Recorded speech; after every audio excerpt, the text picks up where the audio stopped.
Yeah. So yeah, I want to share something with y'all.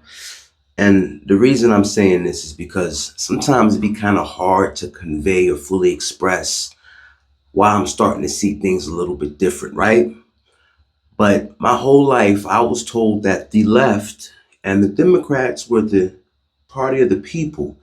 And we all know what's been going on in Black America since day one, ever since, again, day one, right? Now, we know about the Asian hate bill, gays' right to get married, Obama with DACA that turned into the migrant crisis. Now, you see how hard all these baby boomers and their grandkids, all these liberal whites are going out in mass fighting hard for the illegals that just came across the border 4 years ago and for them to stay. But pay attention to something right quick. The message is this: that we support our compatriots around the world and in the U.S. In the fight against tyranny, against fascism, we support our allies of Europe. We support the people in Minneapolis. You support the people in Minneapolis? Yes, we do. Oh. Yes. What if you could wave a magic wand, how would you fix the situation in Minneapolis? I would get the ICE agents out. You would get the ICE agents out? Yes. I would stop the violence of ICE agents. Okay. So if we were to get the ICE agents out, these people would not be able to get off the streets and deported out of our country. These are pedophiles. These are fraudsters. These are people that have committed serious, heinous acts and crimes against women and children. These are some people that have been deported and arrested in Minnesota or Minneapolis, and this is the people that ICE has gotten off our streets, and I think we're a lot safer. I'm asking people today, how would we get these people off the streets if we were to remove ICE? I think that ICE could be there if they were being nonviolent. I think the problem is the violence. Okay. So what violence from ICE have you seen? I've seen lots of video of ICE tackling people, pepper spraying. They just murdered a woman. There's all kinds of violence going on that I think is unnecessary. I think that immigration could still be done and not be done in a violent manner. Yeah. Well, you see, I think... Fair enough. She's right. Immigration can still be done and be done in a nonviolent manner. But what I don't understand is why this group of people and this party is using our money, as well as other institutions that are nonprofits, like unions, like the NAACP, that all get federal tax dollars, are fighting so hard for the illegals when countries at the time like Venezuela and a few others like El Salvador admitted to emptying their prisons and sending those people here, giving them a choice. You can go there, or you could stay here and it's a wrap.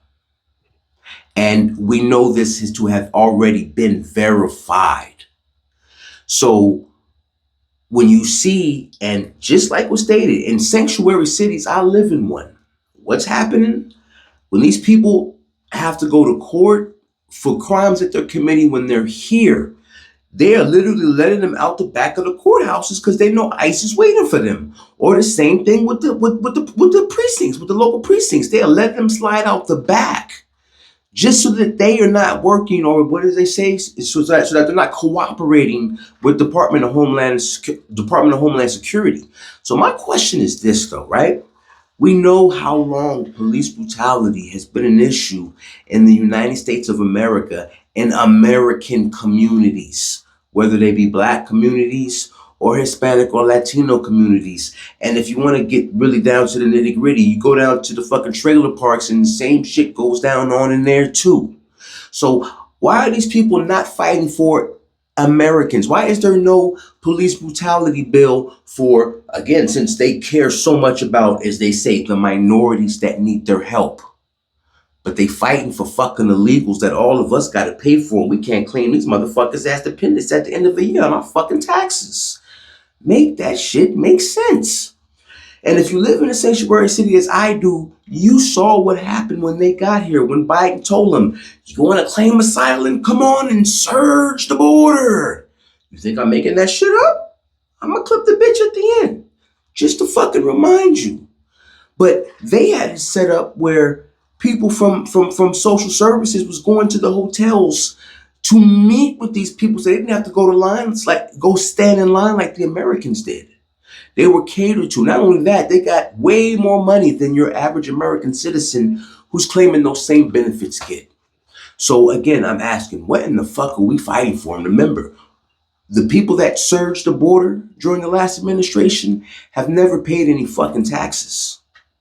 And that's what they're out there cleaning up. How this became an immigration issue when it started as illegals, I don't know. And why we can't see it, I don't know. But y'all better get it fucking together, because if you can't see that they have been using us as a people time and time again since the civil rights era began to push their agenda. We as a people, I'm talking about black people right now, foundational black Americans have fought for every fucking cause under the sun when it comes to these liberal progressives that you can think about on the fucking front lines. And there still has been no reparations to the 40 acres of mule that was outlined in the Emancipation Proclamation. There has been no fucking police brutality or anything that applies to us. As Kamala said, no, I'm not doing anything just for black people. But y'all still don't get it. I would, in fact, make sure that we immediately surge to the border. All those people are seeking asylum. They deserve to be heard. That's who we are. We're a nation that says if you want to flee and you're fleeing oppression, you should come. They're terrible. And of course, there will be, families that are going to suffer. We take that responsibility very seriously. But it is one of the few leveraged times we have. I mean, shutdowns are terrible, and of course there will be, families that are going to suffer. We take that responsibility very seriously, but it is one of the few leveraged times we have. I mean, that. So I'm not going to sit here and say I'm going to do something that's only going to benefit black people. No, because whatever benefits that black family will benefit that community and society as a whole in the country. Many whites who are trying to solve the problem, but you never see them going under the label of liberals. That white person that you see calling himself a liberal is the most dangerous thing in the entire Western Hemisphere. He's the most deceitful. He's like a fox, and a fox is always more dangerous in the forest than the wolf. You can see the wolf coming. You know what he's up to, but the fox will fool you. He comes at you with his mouth shaped in such a way that even though you see his teeth, you think he's smiling, and you take him for a friend.